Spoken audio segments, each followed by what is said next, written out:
Mesdames et messieurs, distingués invités, l'Alliance des forces démocratiques pour la transition RP vous remercie d'avoir massivement répondu à cette invitation. Et sans plus tarder, je vais donc donner la parole à M. Ziguiré, qui est le président de la conférence des présidents de l'Alliance des forces démocratiques pour la transition. M. Ziguiré, vous avez la parole. Je te remercie. Je vous salue tous respectueusement. Et je vous remercie d'être venus nombreux pour cette rencontre. Et comme vous suivez aussi l'actualité dans le pays, je vous demande très respectueusement que nous puissions observer une minute de silence en mémoire de nos compatriotes qui continuent de tomber.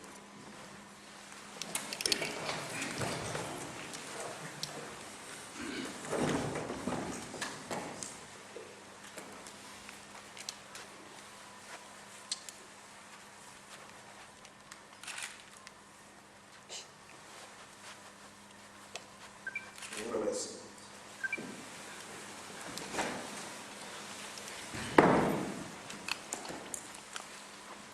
Mesdames et messieurs, la situation sécuritaire de notre pays est toujours très tendue. Face à cette récente et brutale détérioration de la situation sécuritaire, nous devons tous prendre la mesure de la tragédie qui se joue et dont notre pays pourrait ne jamais se relever si rien n'est fait. Le chaos ne peut perdurer. Notre peuple est exempt. Toute une communauté, cible d'un déchaînement de violence en œuvre, a été contrainte à l'exode. Les conséquences sociales et humanitaires sont dramatiques. L'union sacrée politique est rendue nécessaire. Et c'est à nous, classe politique centrafricaine, qu'il appartient de montrer l'exemple et d'incarner cette union sacrée dont le pays a besoin pour que cessent les violences et que le retour à la paix soit envisagé. Nous devons montrer l'exemple, montrer qu'au-delà des logiques partisanes et des intérêts particuliers, nous savons le moment venu nous réunir. Aujourd'hui, seul prime l'intérêt général et l'avenir de Centrafrique et de son peuple. Nous nous félicitons que tant de responsables, au premier rang desquels les autorités de la transition, les chefs des partis politiques, je salue la société civile et les chefs des communautés religieuses, se soient mobilisés en faveur de ce retour à la paix. Nous lançons un appel pour que les milices et les détenteurs illégaux d'armes de guerre déposent les armes, car trop d'entre nous ont souffert et souffrent encore. Trop d'entre nous ont eu à faire reproche ou à craindre pour leur vie. Trop d'entre nous ont eu à fuir et fuient encore leur foyer et leur pays. Nous condamnons de façon unanime les auteurs d'exactions de violence, qu'ils soient anti-Balaka ou ex-Séléka, quelle que soit leur conviction politique, leur appartenance ethnique ou leur orientation religieuse. Nous rappelons que tous les auteurs, co-auteurs et complices de violence, de crimes de guerre et de crimes contre l'humanité commis dans notre pays doivent être poursuivis, arrêtés et traduits en justice, notamment en coopération avec les États de la région et la Cour pénale internationale. À terme, la chaîne pénale et les infrastructures de base de la justice doivent être rétablies à cet effet. Enfin, nous sommes informés de toutes les manœuvres en cours pour la partition de notre pays et nous tenons à réaffirmer notre attachement à l'unité et à l'indivisibilité du territoire national. Notre défi aujourd'hui est de conduire les Centrafricains vers la réconciliation, dans le seul intérêt de la nation entière et de créer les conditions d'une paix durable, préalable nécessaire à la stabilité du pays et à l'avènement d'une société démocratique. Nous rappelons que dans le cadre de cette réconciliation que nous appelons de nos voeux, la violence et l'impunité sont exclus. Nous demandons aux autorités de la transition de tout mettre en œuvre en lien avec la communauté internationale afin que le calendrier électoral et ces différentes étapes soient respectées. C'est pourquoi nous appelons le gouvernement à doter l'autorité nationale des élections des moyens nécessaires à sa mission. Nous restons convaincus que sans l'application intégrale de la résolution 21-27 du Conseil de sécurité des Nations Unies, plaçant le mandat des forces internationales sous le chapitre 7 de la Charte des Nations Unies avec la nécessité de recourir à la force par le désarmement des milices, il est illusoire de prétendre à la stabilisation de la République centrafricaine. C'est pourquoi nous pensons que la délocalisation de nos compatriotes musulmans ne constitue pas une solution durable à la crise de notre pays. Nous remercions la communauté internationale, notamment la CEMAC, la CEAC, l'Union africaine, l'Union européenne, l'Organisation des Nations Unies, la France et les États-Unis, pour son aide et son engagement à nos côtés depuis le début du conflit. Nous lui lançons un nouvel appel. Depuis mars 2014, l'Organisation des Nations Unies n'avait reçu que moins du cinquième des 551 millions de dollars des États-Unis d'aide sollicitée en décembre 2013 pour fournir de la nourriture, une assistance médicale et des abris aux populations locales centrafricaines. Or, cette aide est essentielle tant pour les réfugiés et les déplacés que pour les populations encore présentes sur place. Sans cette aide, il est difficile d'envisager le retour dans leur foyer des populations déplacées et réfugiées. Nous espérons que la communauté internationale prendra la mesure de l'urgence et accélérera le versement des dons, car le sort de nos populations en dépend. Enfin, outre sa constitution régulière à la résolution de la crise actuelle, nous voulons réaffirmer que l'Alliance des forces démocratiques pour la transition est également porteuse d'un projet pour la période post-transition. En définitive, devant cette situation, nous réitérons nos propositions de sortie de crise suivantes. 1. L'application effective, intégrale et immédiate des résolutions 21-21 et 21-27 du Conseil de sécurité des Nations Unies par les forces internationales. 2. L'équipement et le déploiement des forces de police et de gendarmerie aux côtés des forces internationales sur toute l'étendue du territoire national. 3. Le cantonnement, le contrôle et la restructuration des forces armées centrafricaines, puis leur équipement et leur déploiement aux côtés des forces internationales sur toute l'étendue du territoire national. 4. L'exécution très rapide des programmes de désarmement, démobilisation, réinsertion et rapatriement, DDRR. 5. La restauration de l'autorité de l'État par le redéploiement rapide de l'administration. 6. La mise en œuvre des procédures judiciaires préalables à toute réconciliation. 7. Le retour des réfugiés et des déplacés dans leur foyer. 8. L'accélération du soutien humanitaire aux populations déplacées et en détresse. Et enfin 9. La dotation de l'autorité nationale des élections, ANE, des moyens logistiques et financiers pour l'application de sa mission Je vous remercie.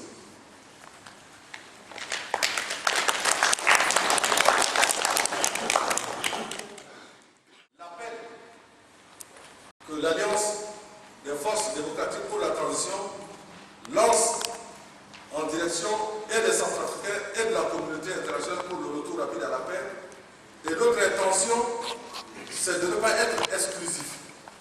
Nous invitons dans un deuxième temps l'ensemble des forces politiques, l'ensemble des forces vives de la nation centrafricaine, de la société civile, tout Centrafricain épris de paix dans son esprit, dans son cœur et dans sa famille, et qui souhaite que nous nous retrouvions au sein de cet appel-là pour le rediscuter, l'enrichir, l'élargir et le porter ensemble.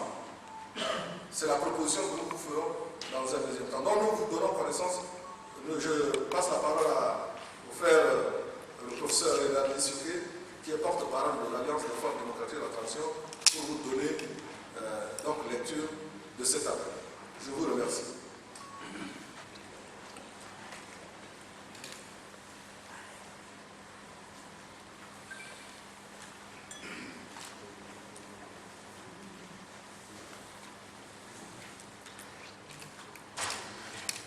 Alliance des forces démocratiques pour la transition, AFDT, composée des partis suivants: ASD, CRPS, MPC, MDES, MLPC, RDC.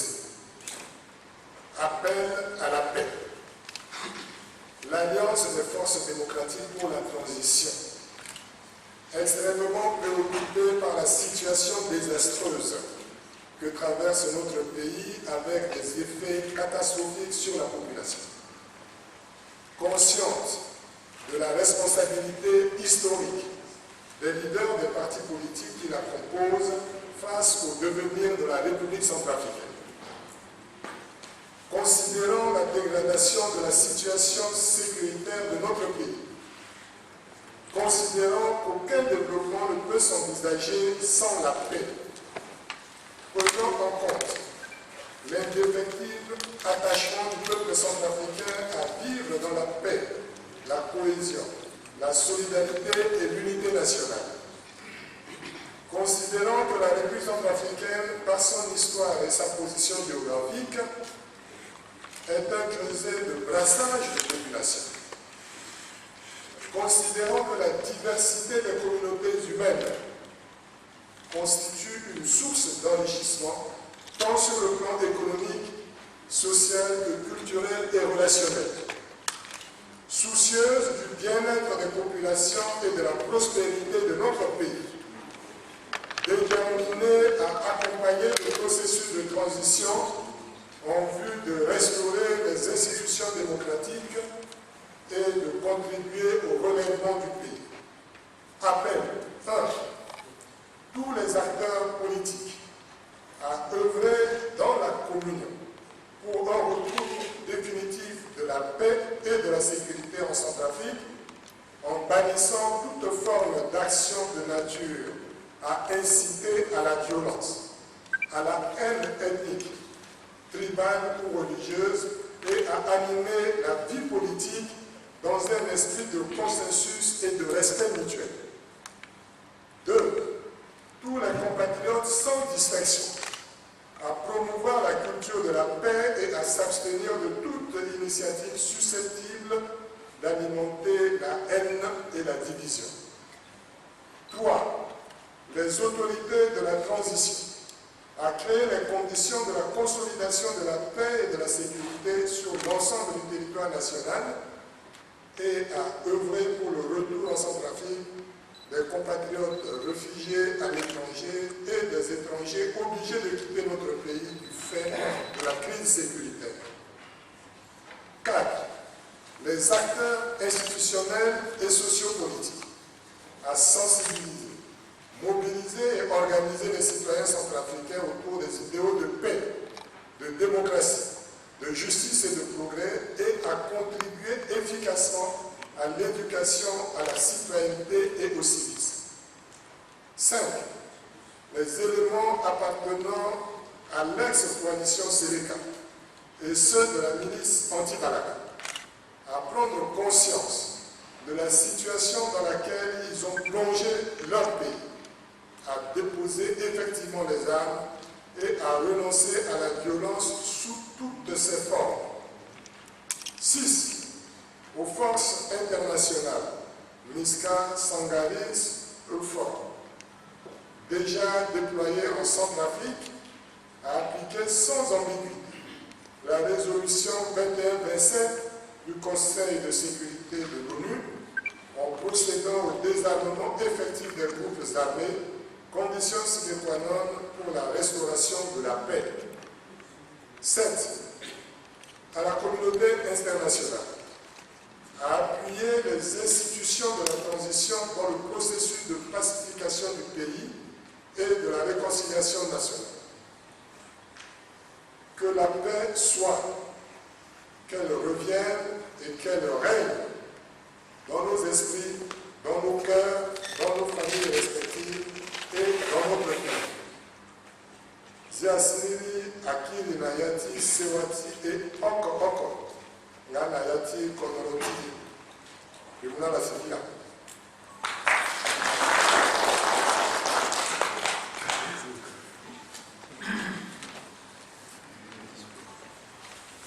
Merci. Vous venez donc suivre le propos liminaire en français. Il y a les journalistes de Radio SK, BBC, etc. qui souhaiteraient bien que le président de la conférence puisse revenir sur le propos liminaire, mais en version sangle. C'est peu par rapport au propos liminaire, s'il vous plaît. Merci. Les propos liminaires sont délivrés. Mais après, individuellement, les journalistes vont chercher les réactions des leaders. Mais individuellement. Parce qu'on ne peut pas revenir sur les propos liminaires ensemble. Parce qu'une page ensemble peut être ouverte au moment où il y a une interview avec un leader qui se retrouve sur le plateau. Je vous remercie.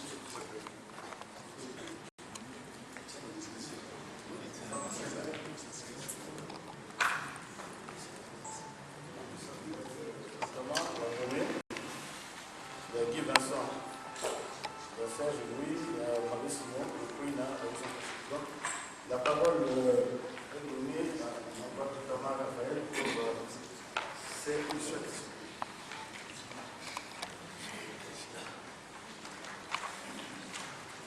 Je vous remercie, Monsieur le Président. Je suis Monsieur Mabato Tama. Admis à faire valoir mes droits à la retraite, mais je n'en dédonne pas moi, journaliste. Monsieur le Président, nous vous remercions pour la franchise dont a fait preuve la FDT dans sa déclaration liminaire. Mais la presse centrafricaine, Monsieur le Président, est restée sur sa soif. Vous avez condamné sans embâche les agissements des Balaka, des anti-Balaka et de la Séléka. Monsieur le Président, une bonne partie de la population toise le président Martin Ziguélé et le président Nicolas Tiangaï pour avoir fait venir les Séléka en République centrafricaine. Nous avons d'abord cru à des rumeurs et de plus en plus, ces propos sont restés dans la conscience de la population. Est-ce que la presse peut avoir une réponse à ces accusations? M. Martin Ziguélé et M. Nicolas Tiangaï d'avoir fait venir en République centrafricaine les Séléka. Je vous remercie, M. le Président. Merci. Monsieur Moumé, journal Le Confident. Merci, Monsieur le Président. On va passer la parole. Je suis Moumé Mathurin, directeur de publication du quotidien Le Confident. J'ai deux préoccupations suite à votre déclaration liminaire. La première, que fait l'AFD pour que les criminels qui ont tué sous le régime de François Bozizé et de Michel Boutediya soient effectivement poursuivis? puisque au sein de l'AFD, heureusement, il y a l'ancien président de la Ligue centrafricaine des droits de l'homme, qui est aussi ancien barreau. Est-ce qu'il peut vraiment nous expliquer la démarche entreprise par l'AFDP pour que cette poursuite judiciaire-là soit réalisée effectivement? La deuxième préoccupation concerne le processus électoral. Récemment, lors de la signature de convention de financement d'un montant de 131 millions de francs CFA à l'autorité nationale des élections, le président de cette institution a fait comprendre que jusque-là, le décret portant organisation et fonctionnement de l'ANE n'est pas encore signé. Êtes-vous au courant? Qu'est-ce que vous faites pour que ce blocage-là soit levé? Voilà mes deux préoccupations. Je vous remercie. Monsieur Guy Vincent, Radio SK. Vous avez dit tout à l'heure, la délocalisation de nos compatriotes musulmans ne constitue pas une solution durable à cette crise. Et dans ce pays, on a aussi constaté aussi que nos compatriotes musulmans qui s'étaient retirés volontairement de la capitale pour se retirer vers le nord-est. Entre-temps, dans les années passées, il y a eu des fils du pays qui ont été envoyés au Soudan pour suivre une formation militaire. Et là-bas, il y a eu un incident entre les militaires de confession musulmane et de confession chrétienne. Ceux qui sont de confession chrétienne, le gouvernement en place a réussi à les ramener en Centrafrique. Mais ceux qui sont de confession musulmane ont préféré rester là-bas et sont partis vers Birao. Alors selon vous, que pensez-vous de la partition du pays par rapport à cette situation? Et en seconde position, vous avez lancé un appel au gouvernement que le calendrier électoral soit respecté dans un délai raisonnable. Par rapport à cette situation, est-ce que selon vous, on peut espérer les élections en 2015? Merci. Dès la réception de cette invitation par rapport à cette conférence de presse que vous organisez, je me suis rendu compte qu'il est dit ceci, la signature, après il aura la signature de l'appel de paix. Et alors là, je me demande avec qui la FDT va signer cet accord de paix, cet appel de paix. C'est appel à la paix. D'accord. Bon, en fait, l'appel à la paix. Oui, excusez-moi. Et la deuxième question, vous demandez un retour des déplacés internes dans leurs domiciles respectifs. Monsieur le Président, nous savons tous que la plupart de ces personnes qui se trouvent dans les différents sites, certains ont perdu leur maison due au vandalisme. Alors, où allez-vous les mettre et quelles sont les conditions que l'AFDT aujourd'hui veut créer, les conditions sécuritaires veut créer pour qu'il y ait le retour définitif de la paix? Je vous remercie. Je vous remercie. Monsieur Mabessimi.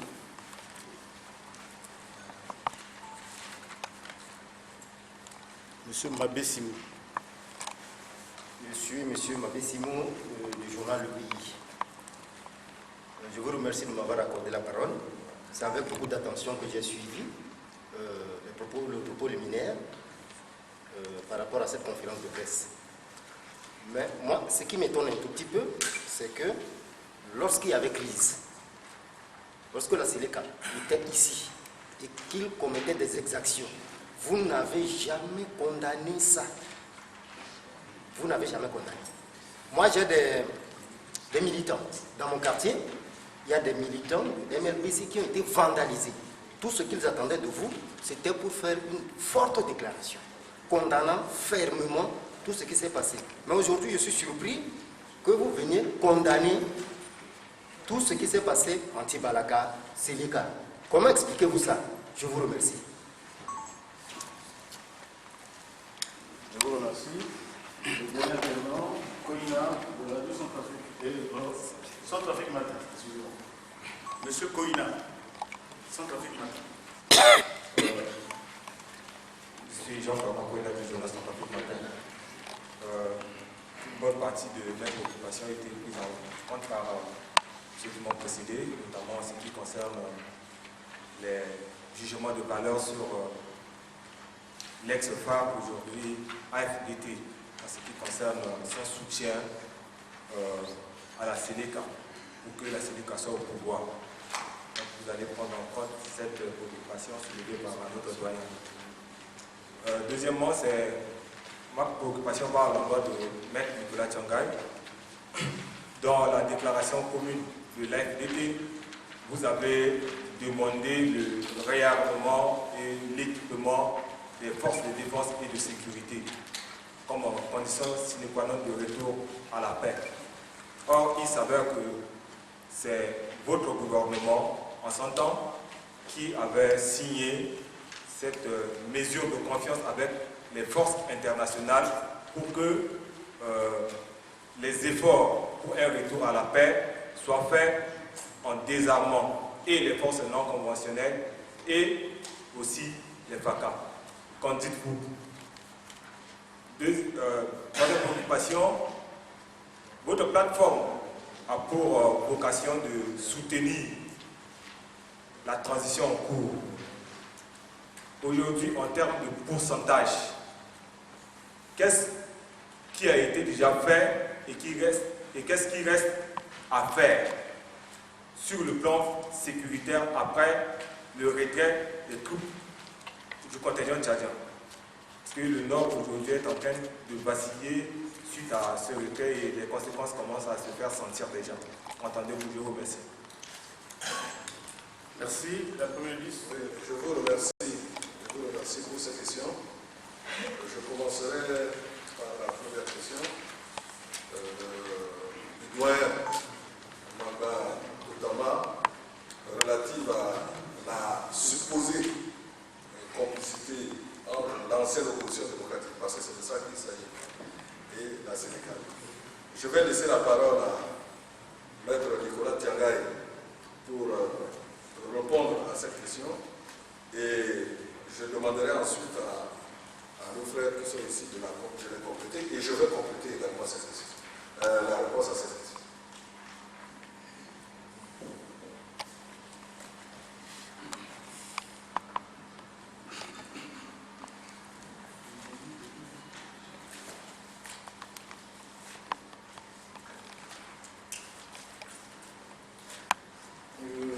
Ici au nom de notre plateforme de la FDT, remercier la presse et remercier aussi particulièrement le doyen Mamba Koutama pour cette question que nous avons voulu poser.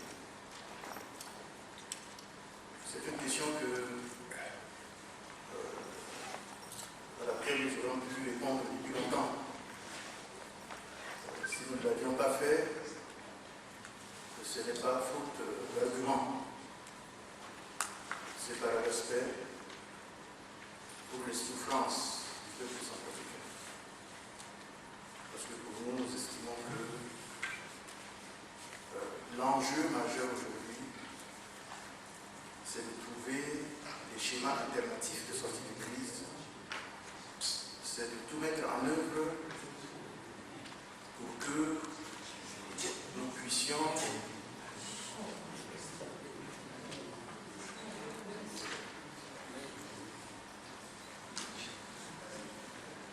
Il y a un problème? Non, c'est bon. Il y a un fond pendant que alors il faut faire une chose ou l'autre, pas les deux à la fois. Ou bien suspendez, on a fini de répondre.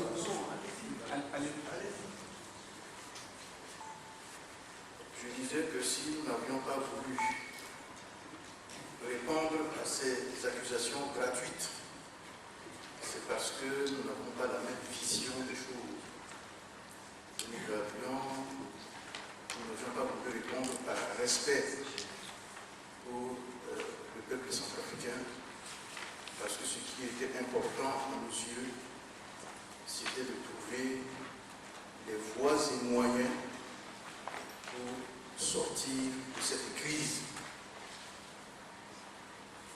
Et ce qui était important à nos yeux, c'était de trouver des schémas de sortie de crise. Et ce n'était pas pour répondre à des accusations qui portent sur des personnes et qui n'apportent rien du tout par rapport à la crise que traverse aujourd'hui la République centrafricaine. Nous avons entendu dire que c'est Tiangai, Ziguélé et Gamba, dans un premier temps, qui sont allés chercher la Sénégal pour l'amener au pouvoir. Je dis simplement que ce n'est pas nous qui allons répondre, ce sont les faits qui vont répondre à notre place. Quand on dit qu'on est allé chercher les gens pour les amener, il faut répondre à ce triptyque. Où, quand et comment.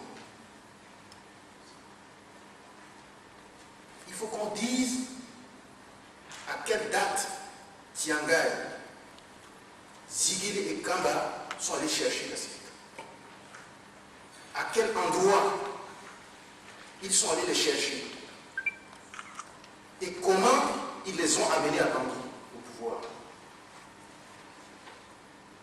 Quand on aura répondu à ces questions-là, c'est-à-dire à quelle date Tiangai, Ziguélé et Gamba se sont déplacés, ils sont allés dans telle ville, ils ont rencontré Djoto Dia et les gens de la Séléka, ils les ont amenés à Bangui. Est-ce que c'est par la route?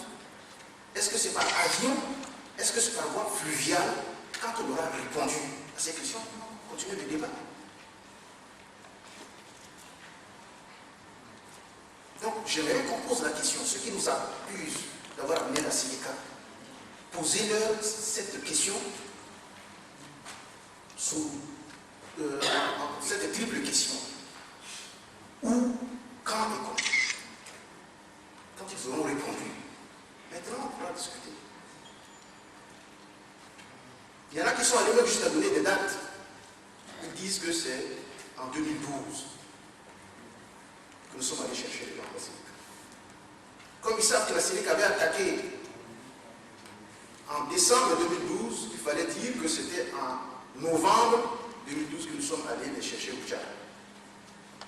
C'est simple à vérifier. Nos passeports sont là. Ceux des journalistes qui voudraient voir nos passeports, j'ai mon passeport qui est là. Je peux vous présenter mon passeport. Ziguélé pourra présenter son passeport. Le père Gamba qui n'est pas venu pourra présenter son passeport. Si nous sommes allés au Tchad ou ailleurs, parce que si nous sommes allés par la route, on le soit. Si nous sommes allés au Tchad, il y aurait le cachet des frontières sur nos passeports. Nos passeports sont là pour tester.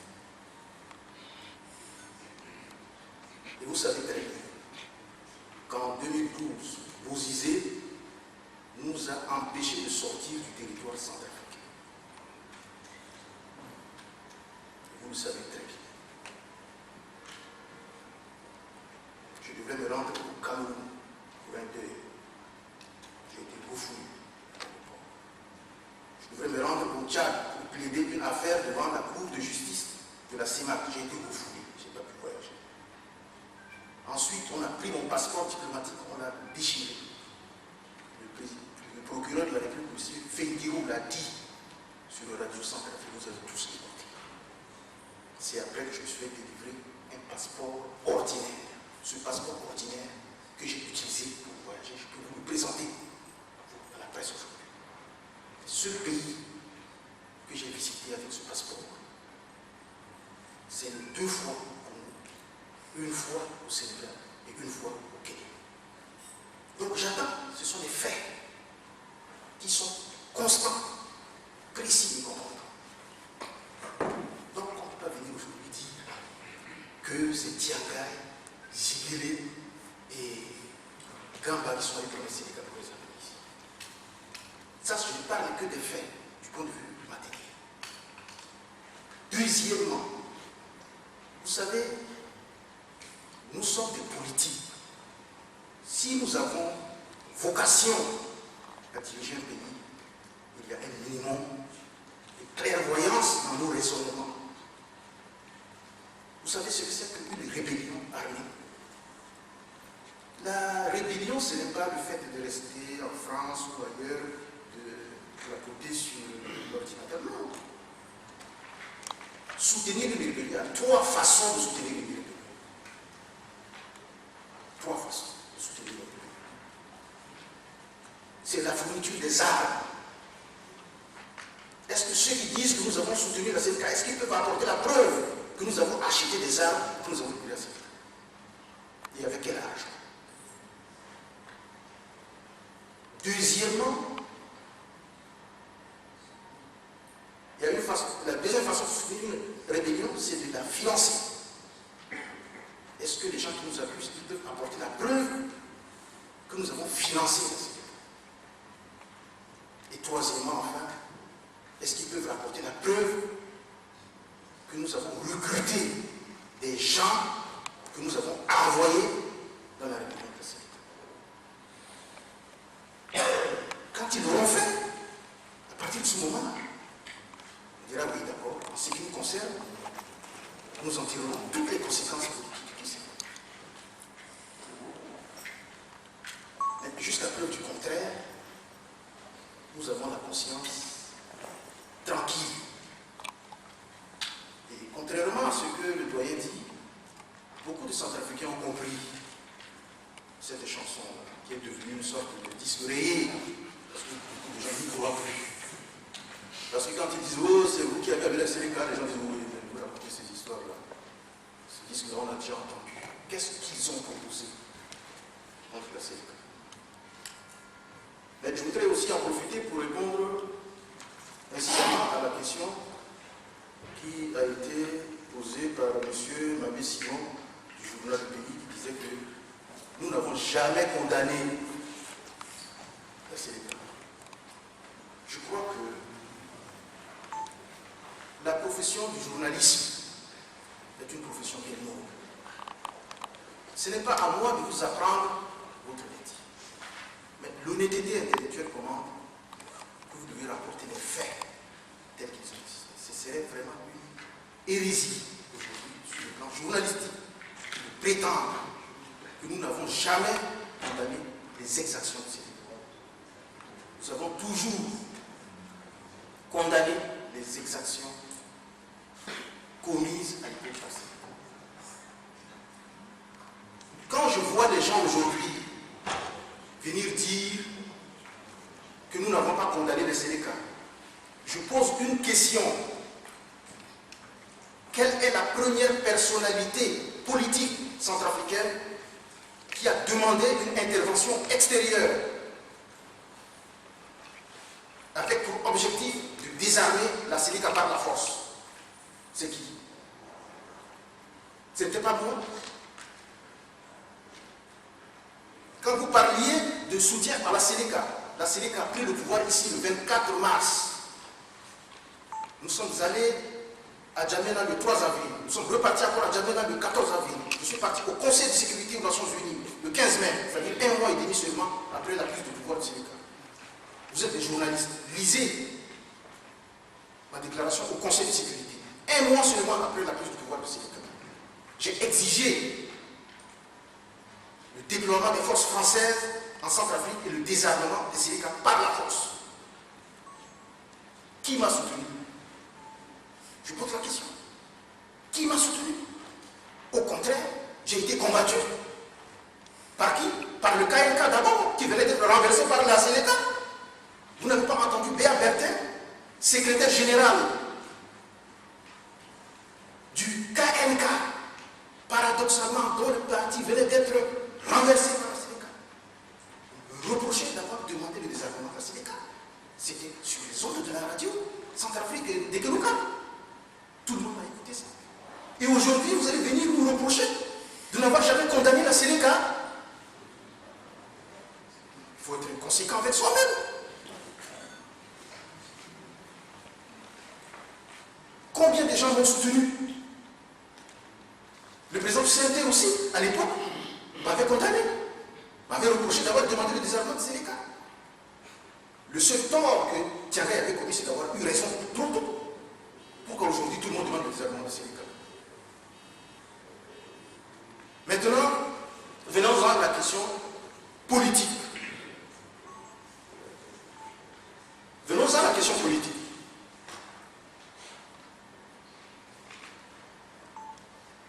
Vous savez, nous, on a été conséquents avec nous-mêmes. Lorsque nous avons combattu le régime de Bozizé, qu'il y a eu des fraudes électorales. Nous avons estimé que nous ne pouvons pas siéger à l'Assemblée nationale, ni participer au deuxième tour des élections. Nous avons retiré nos candidats. Nous avons quitté la commission électorale indépendante. Et nos représentants, nos candidats qui devraient rester à l'Assemblée nationale, nous avons exclu de nos partis, ceux qui étaient élus premier tour. Et ceux qui voulaient participer au deuxième tour, malgré nos consignes, on les a aussi exclus de nos partis. On n'a pas été gouvernement. Voilà ce que ça veut dire être conséquent avec soi. Nous sommes allés signer des accords avec le lui. Ceux qui nous accusent aujourd'hui pour qu'ils ont signé l'accord avec Sénéca qui devrait prendre le ministère de la Défense nationale. Et quand la Sénéca a pris le pouvoir le 24 mars, si les gens voulaient être conséquents avec eux-mêmes, non seulement ils ne devraient pas entrer dans le gouvernement du nom national, ils ne devraient pas siéger au CND. Aujourd'hui, tous les partis politiques, je dis bien tous les partis politiques centrafricains siègent au Conseil national. Ils votent des lois avec les éléments du Sénégal.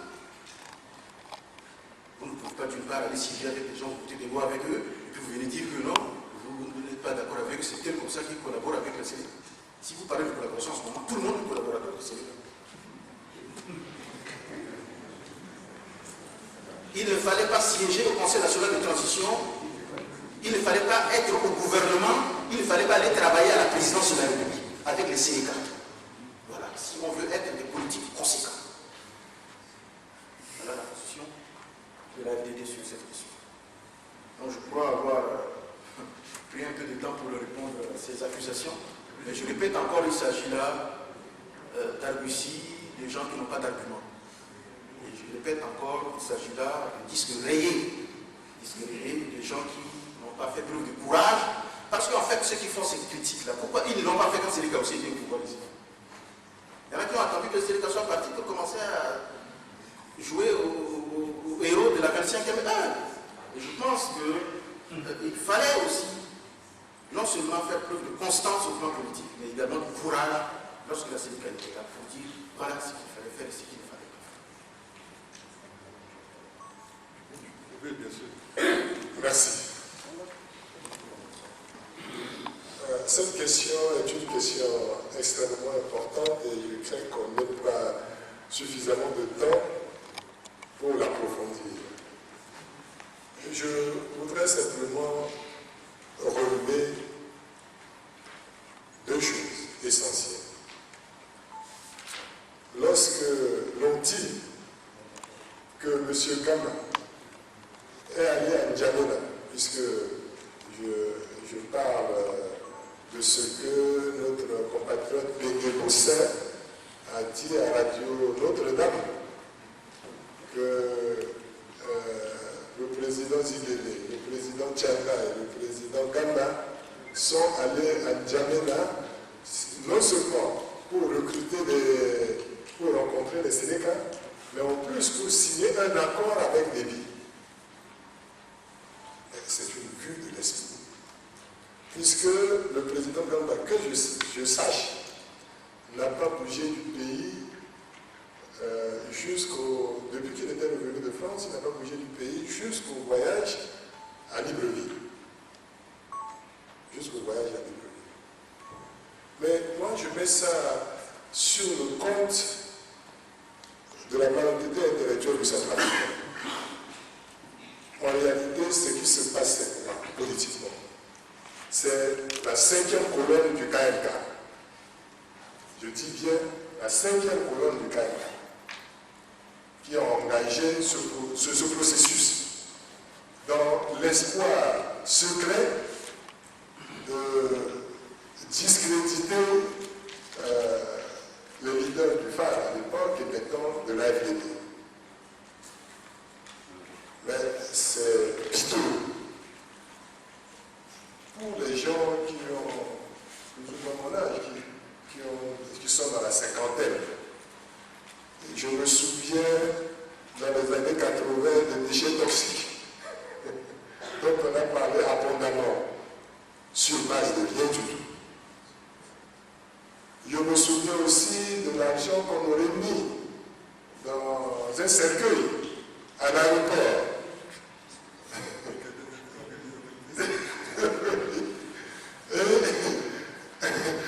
Il n'y a rien du tout de vrai dans tout cela. Chers compatriotes, vous êtes des journalistes. Le journaliste, c'est quelqu'un qui ne donne de l'information que lorsqu'il a vérifié la véracité. Aujourd'hui, on fonctionne énormément sur des rumeurs et ça ne nous grandit pas. Je dis que ça ne nous grandit pas. Et si nous voulons être utiles pour notre pays, je crains que cette voie nous conduise à l'infantilisation plutôt qu'à quelque chose de constructif. Je fais observer que quand l'AFDD s'est créé, les partis qui ont créé d'abord le phare 2011 ont dit que les élections organisées en 2011 étaient de simulacres d'élections, ne pouvaient pas reconnaître leurs résultats. Ces partis qui l'ont dit ont tenu parole. Et ils ont dit qu'ils ne reconnaissaient pas les institutions issues de ces élections. D'autres l'ont fait. Et en fait, c'est le processus qui nous a amené à cette crise profonde. Avec un minimum de bon sens. C'est une gouvernance qui nous a conduit à ces élections, qui en définitive nous a plongé dans la situation actuelle où les institutions de l'État ont été laminées.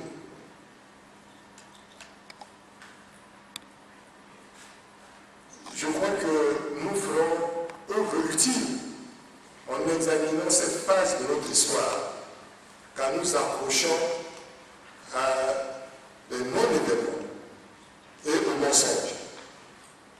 Voilà ce que je voulais juste ajouter. Merci. Oui, je te remercie, Frère Président. Je crois que je vais répondre et on va passer à d'autres questions. Moi, je ne suis pas du tout surpris par ce qui se raconte sur une complicité entre Ziguélé, Diagaye, l'ancienne opposition démocratique et la Sénégal. C'était dit même avant les accords de Libreville, ce n'est pas nouveau. Pour ce qui me concerne, c'est depuis 2006, c'est-à-dire un an après les élections présidentielles de 2006, que j'ai été régulièrement brutalisé, traîné à l'aéroport de Bangui et interdit de voyager une fois sur deux, jusqu'à ce que, un jour, le protocole d'État lui-même m'attende à l'entrée de l'aéroport pour dire non, il faut venir au salon d'honneur parce que j'ai dit que je ne mettrai plus jamais pied au salon d'honneur parce que c'est peut-être ma présence là-bas qui met en branle la nervosité de ces hommes et de ces femmes-là. Combien de fois, et je cite des personnes vivantes, combien de fois je n'ai pas été convoqué par le Premier ministre Touadéra en présence du ministre d'État Sylvain Maliko, il est vivant, en présence du général Ouane, il est vivant, pour me dire que j'étais dans des coups d'État, des tentatives de coups d'État, que j'ai distribué des armes aux chefs de quartier. J'ai été même convoqué au tribunal de grande instance de Bangui et c'est le magistrat Ouradino Tolmo, je vous donne son nom, le grand juge d'instruction, qui m'a entendu plusieurs fois, plusieurs années avant même qu'il y ait l'histoire de Sénégal, que j'avais distribué, que j'avais envoyé de l'argent par Western Union en France à quelqu'un, à Briard, pour faire une rébellion à Briard, et que cette personne-là venait à Bangui et qu'on arrêtait à Poko, après Damara à l'enveloppe, il y a un grand village là où il y a des postes de police douane là, qu'on aurait arrêté là, j'ai oublié le nom de Guéremou, voilà. dit non, la personne s'est évadée de prison. Je dis mais la personne s'est évadée de prison et vous m'appelez pour battre. Et je dis et combien on peut envoyer de l'argent à paroisse Saint-Réunion pour faire une rébellion? Moi, je suis le mouton du sacrifice, je suis habitué à ça. Lorsque la rébellion a éclaté, moi j'étais en mission d'assurance, puisque je suis consultant, j'étais à Libreville. Je suis arrivé à Bangui le 12 décembre. On s'est réunis au collectif de l'ancienne opposition démocratique et on a dit que puisque les chefs d'État se réunissaient à N'Djamena pour examiner la crise née de l'éclatement de la rébellion, il fallait que nous qui avions demandé le dialogue politique depuis les élections, la mascarade électorale de 2011, que nous exigions, que nous demandions aux chefs d'État que cela puisse permettre d'un dialogue politique plus large entre les forces de la nation pour arriver définitivement à la paix. Parce que vous le savez comme moi, que ce soit la coalition syndicale, que ce soit l'État des FACA, mais c'est dû à la gestion du Bozizé. Les 8 milliards que la CEMAC a donné à Bozizé pour parachever le DDR, cet argent-là qui devait atterrir dans le basket fond du PNUD, cet argent a été mis au trésor. Et ceux qui ont dépensé cet argent sont vivants. Ils n'ont pas consacré un seul centime pour le DDR. Et ce sont ces mêmes mouvements qui devaient être démobilisés, qui se sont coalisés. Quelle est la responsabilité de l'opposition là-dedans? Au contraire, quand on a détourné le détournement de l'aide de la CEMAC, qu'est-ce qu'on a reçu en retour? Sinon des injures. Et ceux qui nous ont injurés sur la 230, ils sont encore vivants. Et les FACA, depuis 2003, malheureusement, il n'y a pas de représentants de la communauté internationale ici. Combien de millions ont été mis dans la restructuration des FACA? Tous les pays aujourd'hui qui nous entourent ont contribué matériellement à la formation d'unités de bataillons avec matériel et tout. Dès que ces troupes arrivaient à Bangui, on les démantelait. On n'avait pas d'armée et on ne faisait pas la paix. C'est-à-dire qu'on ne se préparait pas à faire la guerre et on ne savait pas non plus faire la paix. Et le résultat, c'est la chute. Quand on était à Libreville, mais vous êtes au pouvoir, vous allez à des discussions politiques, alors que militairement sur le terrain, vous êtes en difficulté.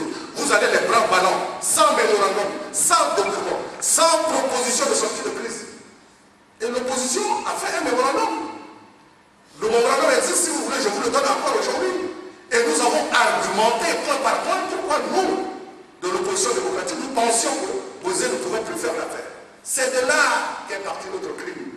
Parce que quand la Séléka est venue, parce qu'il y avait 5 entités, la majorité présidentielle, l'opposition démocratique, la société civile, les politico-militaires non comptables. C'est bien ça.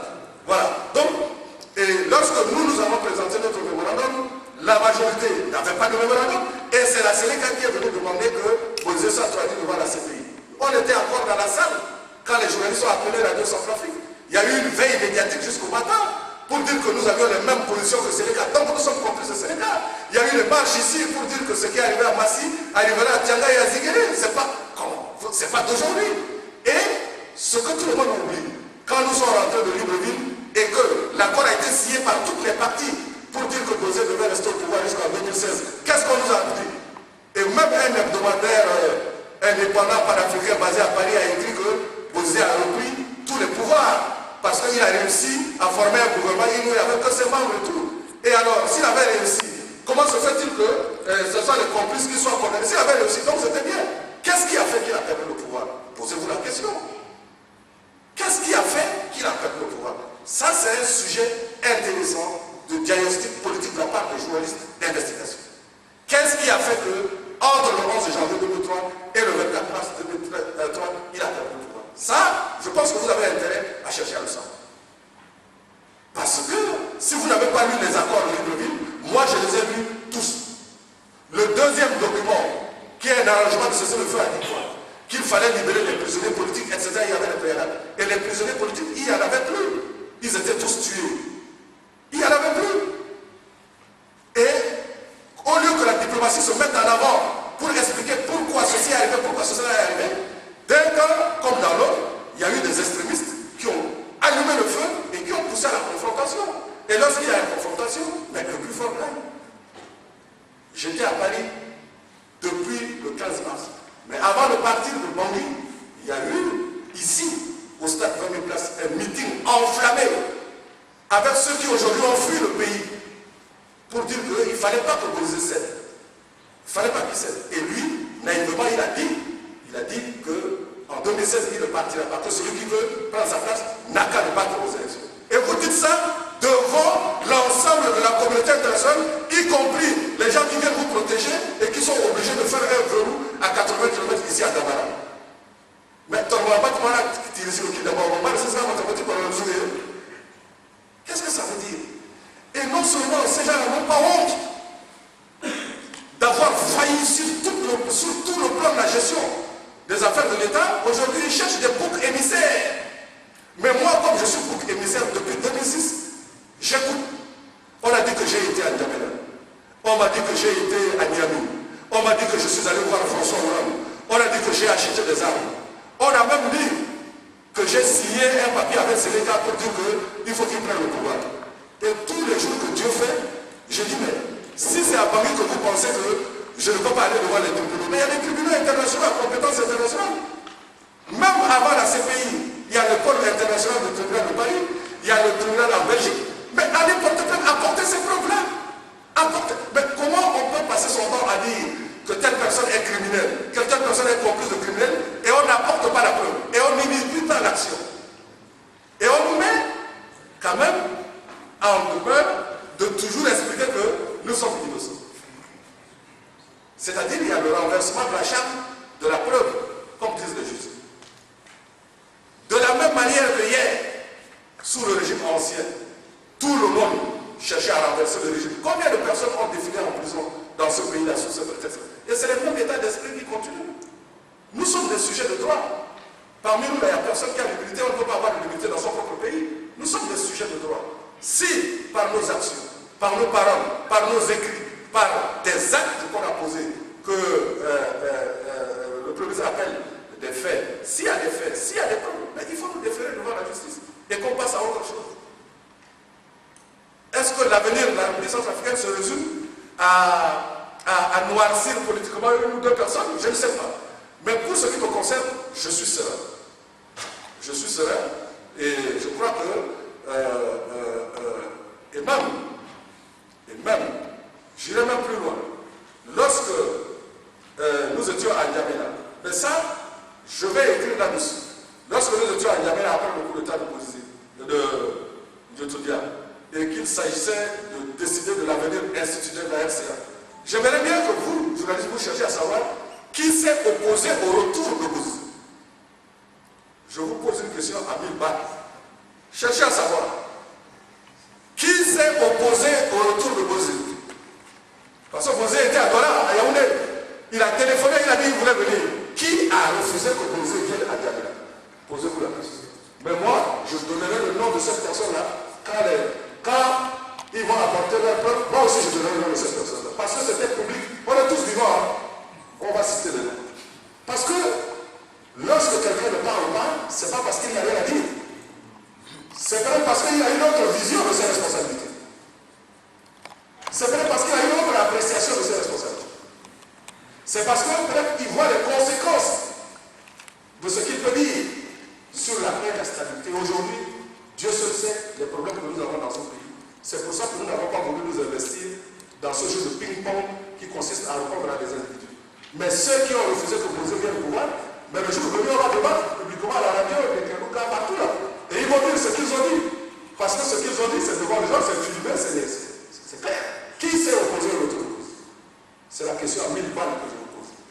Et maintenant, je vais passer aux autres questions. Monsieur Mobé nous a demandé qu'est-ce que nous faisons pour la poursuite de ceux qui ont causé des crimes.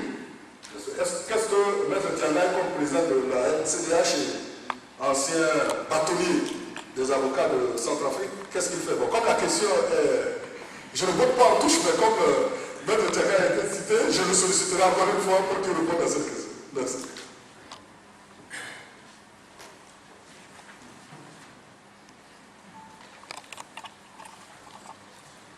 Je vous remercie. Je ne sais pas s'il y a encore d'autres questions. C'est vrai qu'on a répondu trop longuement. Excusez-moi. C'est à vous de vous excuser.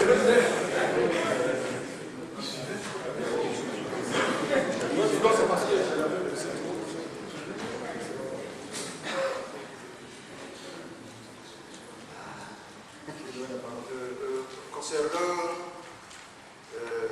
les poursuites contre les auteurs de crimes et commis sous l'oreille de Bozizé ou de Djokodia, ce n'est pas l'AFDT qui doit saisir les juridictions compétentes pour demander leur poursuite. Mais l'AFDT fait de la poursuite de ces personnes-là un préalable à la réconciliation nationale.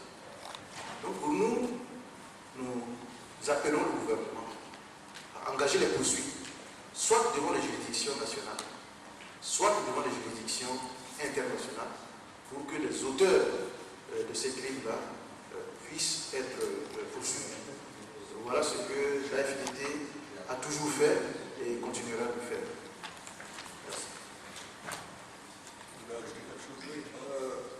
Là également, je pense qu'il faut savoir que nous ne sommes que des partis politiques. C'est-à-dire que nous n'exerçons pas le pouvoir.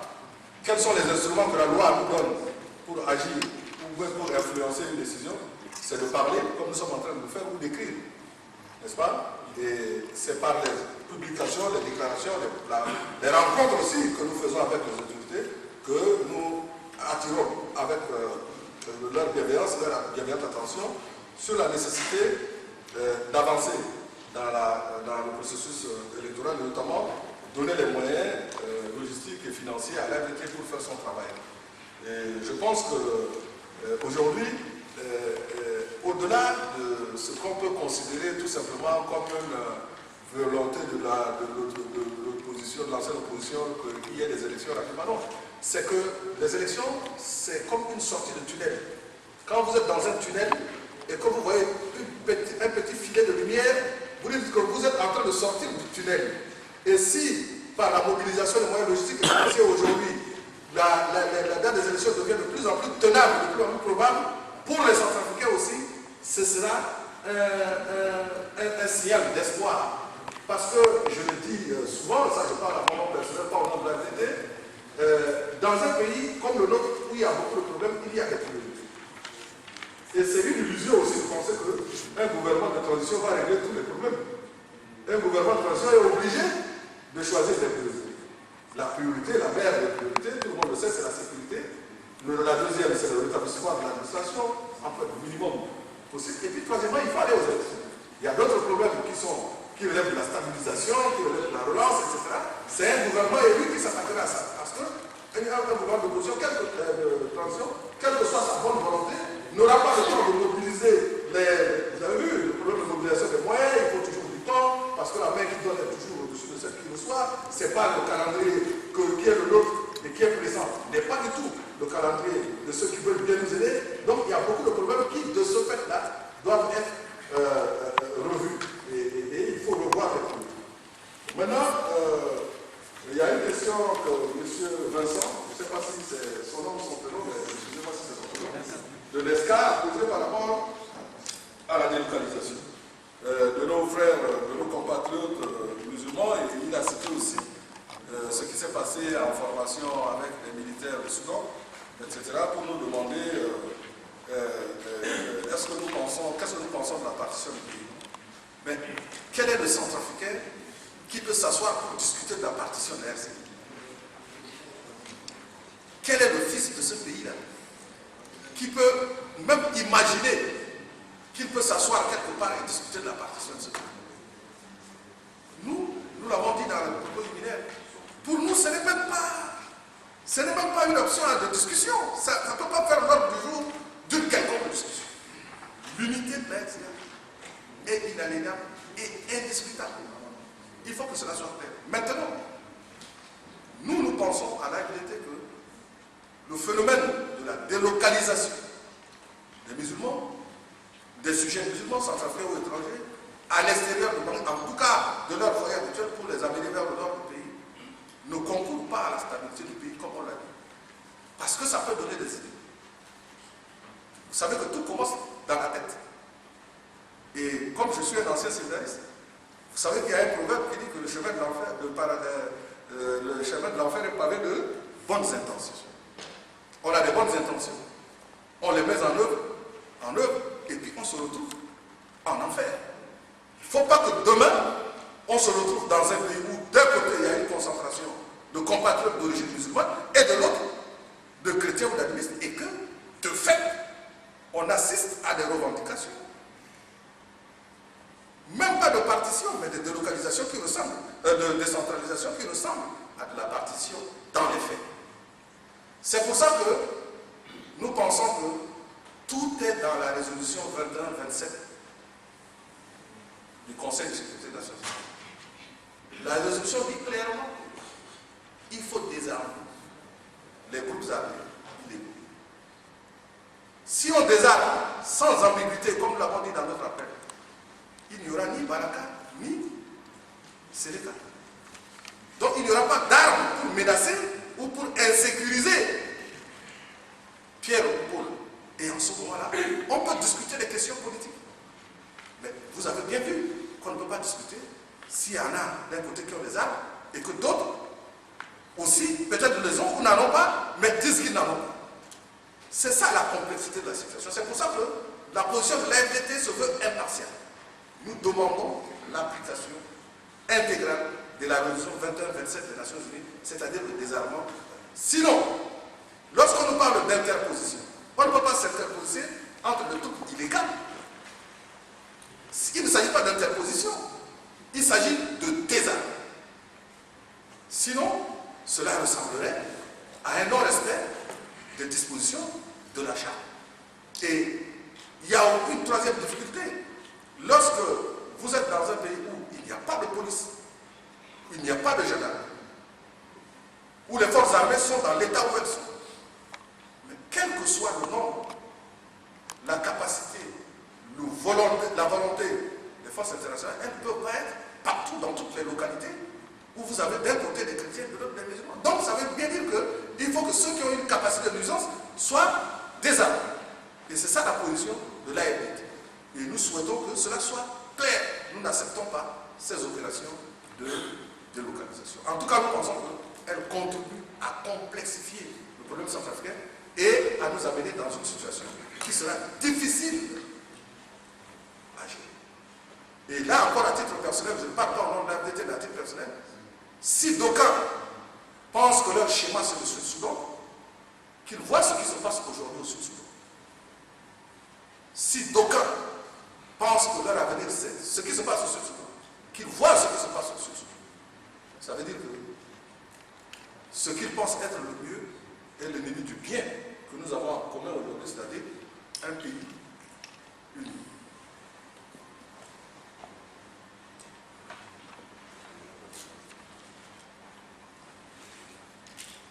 Oui, vous avez dit avec qui l'AFDT, c'est M. Serge, avec qui l'AFDT va signer l'appel à la paix. Non, nous sommes des forces, nous sommes des partis politiques. Notre pays est dans une situation que tout le monde connaît. Nous avons pris l'initiative de faire cette rencontre-là avec nos frères des autres partis qui n'ont pas forcément la même opinion que nous, et c'est normal, puisque nous sommes en démocratie, chacun a ses opinions. Mais nous souhaitons qu'à un moment donné, lorsque notre bien commun, c'est-à-dire la patrie en danger, nous souhaitons exprimer notre vision, c'est ça l'appel. Et comme je l'avais dit avant l'ouverture de la conférence de presse, nous souhaitons que nos frères des autres partis à qui on a donné ce document-là lisent ça, discutent avec ça, et nous souhaitons qu'ils reprennent contact avec nous pour que nous rediscutions ensemble. Parce que vous voyez, tout ce qui se dit aujourd'hui, c'est qu'on ne sent pas la présence des forces politiques. Et c'est vrai, parce que le niveau de violence est tel que la parole du politique est inaudible. C'est l'intensité de la haine et des violences qui font ça. Et c'est à nous, c'est notre devoir, un parti politique, de comprendre que l'essentiel, c'est que nous ayons le même langage et que nous contribuions, aussi modeste que cela puisse l'être, n'est-ce pas, à apaiser les esprits et les cœurs. Parce que si nous ne nous entendons pas, si nous ne parlons pas d'un même point, pourquoi vous voulez que les personnes d'autres compatriotes fassent ce que nous n'arrivons pas à faire? C'est le sens de notre démarche. Mais ça n'a pas d'autre... et naturellement, le problème des développements. Je ne veux pas avancer sur le retour des réfugiés, où est-ce qu'ils vont s'installer. Je ne veux pas avancer sur des réflexions qui sont en cours, mais vous savez qu'il y a d'autres visions que ce qu'on entend par-ci, par-là, du retour même si les gens ont perdu leur maison, il faut faire des abris provisoires dans les foyers où ils étaient auparavant. Parce que, je ne sais pas quel est votre sentiment, mais lorsque vous prenez l'avion à Bamako, que vous découlez ou que vous atterrissez, tout ce que nous allons dire n'aura aucun effet sur l'opinion internationale. Parce que lorsqu'ils voient ça, c'est le symbole même de notre impuissance.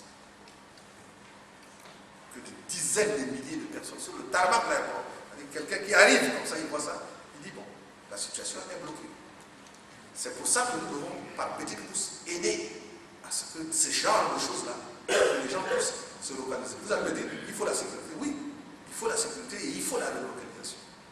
C'est petit à petit que nous revenons à une situation. Maître Nicolas Tagar a répondu à M. Marissimo. M. Koina de Centrafrique Matin a reposé une autre question à M. Tiaga. Je ne sais pas si vous revenez dans la tâche. C'est son gouvernement qui a refusé le réarmement des FACA. Je le résume. C'est pas ça? Ah bon, d'accord, je me suis trompé. Non, pour désarmer. Oui, qu'il y a eu des mesures de confiance. Et que c'est son gouvernement qui a signé les mesures de confiance. Donc ça veut dire que son gouvernement a accepté. C'est ça que vous voulez dire? Oui, je préfère que vous le dites vous-même. Reposez votre question. Je le répète. C'est votre gouvernement qui a signé cette mesure de confiance pour permettre un travail efficace de désarmement des forces non conventionnelles. Et dans votre communiqué que nous avons aussi la copie, vous avez rendu public cela. Alors, aujourd'hui, vous demandez aussi qu'on équipe les forces, les FACA. Est-ce qu'il n'y a pas de déphasage puisque cette mesure de confiance demeure encore pendante? J'ai signé la mesure de confiance avec qui? J'ai signé ça avec qui? Je peux confirmer parce que je demande l'armement des FACA. Mais les FACA ne sont pas des forces non conventionnelles. Les FACA sont des forces conventionnelles. C'est-à-dire que peut-être que vous n'avez pas bien compris ce que notre démarche. Nous disons qu'aujourd'hui, nous ne pouvons pas laisser la question de sécurité uniquement aux forces internationales. Nous n'avons pas d'exemple historique. Dans aucun pays du monde, on a sécurisé un pays sur le long terme en laissant exclusivement le soin de la stabilisation aux forces internationales. Donc au moment où les forces internationales interviennent pour sécuriser le pays, il faut que nos forces de défense et de sécurité soient réorganisées, armées, pour travailler avec les forces internationales. Parce que tôt ou tard, ces forces-là vont se retirer. Mais quand elles vont se retirer, il faut que nos propres forces soient là pour assurer la protection des populations civiles et assurer la sauvegarde de l'intégrité territoriale. Voilà donc la position de l'AFDD sur cette question. Je profiterai aussi pour répondre, pour ajouter un mot sur la question de la délocalisation. Vous aurez constaté qu'il y a une forte divergence entre nous et la communauté internationale sur la question de l'exécution de la résolution 2127 du Conseil de sécurité. La résolution 2127 du Conseil de sécurité prescrit que le mandat qui est confié aux forces internationales est placé sous le chapitre 7 de la Charte des Nations Unies. Lorsqu'un mandat est placé sous le chapitre 7 de la Charte des Nations Unies, ça veut dire qu'il faut rétablir la paix par tous les moyens, c'est-à-dire y compris le recours à la force. C'est-à-dire, et le mandat qui a été confié ou conféré aux forces internationales par la résolution 2127 est placé sous le chapitre 7 de la Charte des Nations Unies. Donc, c'est un mandat qui leur demande de désarmer les anti-Baraka et les civils. Le mandat qui leur a été donné, ce n'est pas un mandat de délocalisation. Ce n'est pas un mandat de délocalisation. Nulle part dans la résolution 2127 du Conseil de sécurité, il n'a été prescrit que les forces internationales doivent prendre les musulmans musulmans de partir et les amener à Bambali ou dans le nord du pays. Donc, ce que nous demandons, il ne faut pas que nous aboutissions à une sorte de, je ne parlerai pas de détournement de mandat, mais plutôt de contournement de mandat et de fuite en avant par rapport à l'exécution sans ambiguïté de la résolution 21-27 du Conseil de sécurité. Donc pour nous, il faut que cette résolution-là soit appliquée dans son intégralité.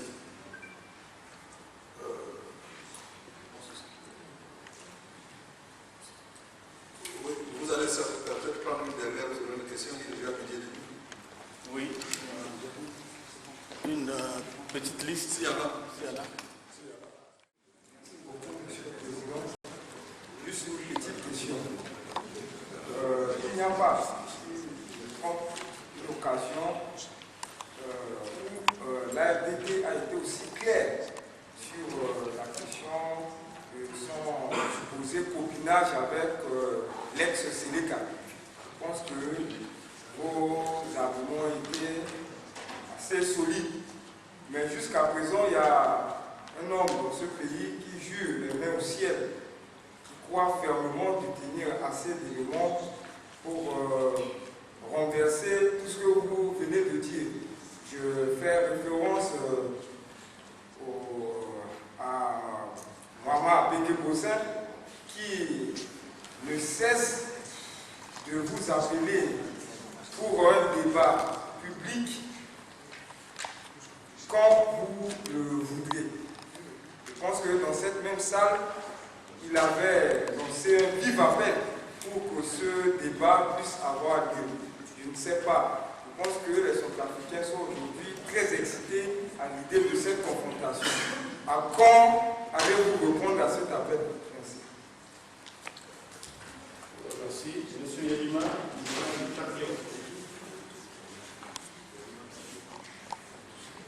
Une question s'adresse à silence au ministre.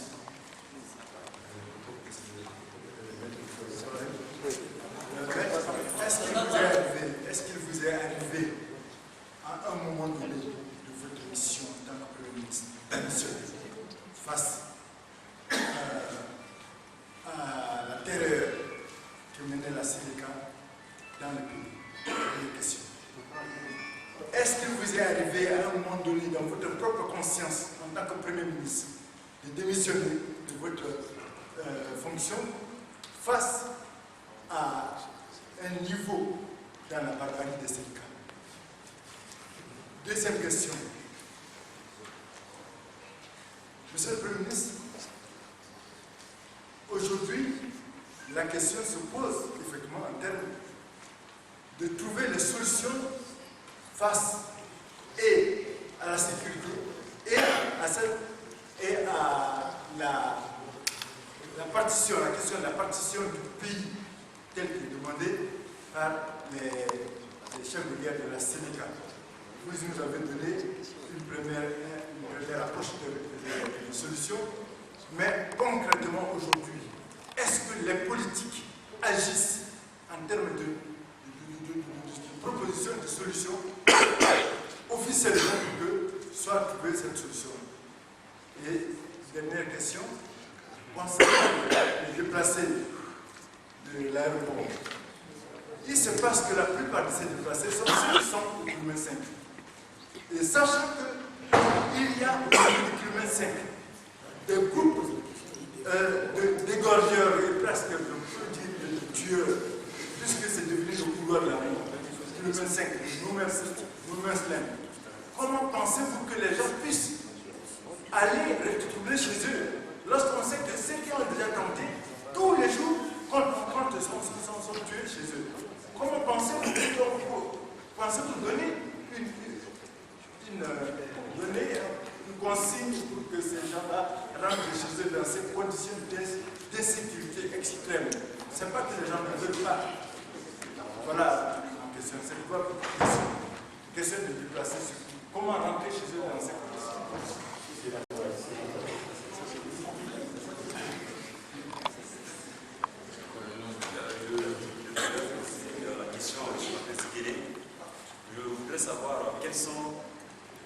Quels sont les objectifs? Les étoiles centrafricaines. Les étoiles centrafricaines.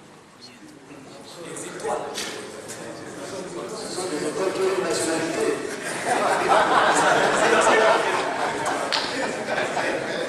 Je veux savoir quels sont les objectifs que l'FDT se fixe à court, long et moyen terme. Parce que à partir du calendrier de la communauté internationale, les élections doivent se tenir d'ici 2015.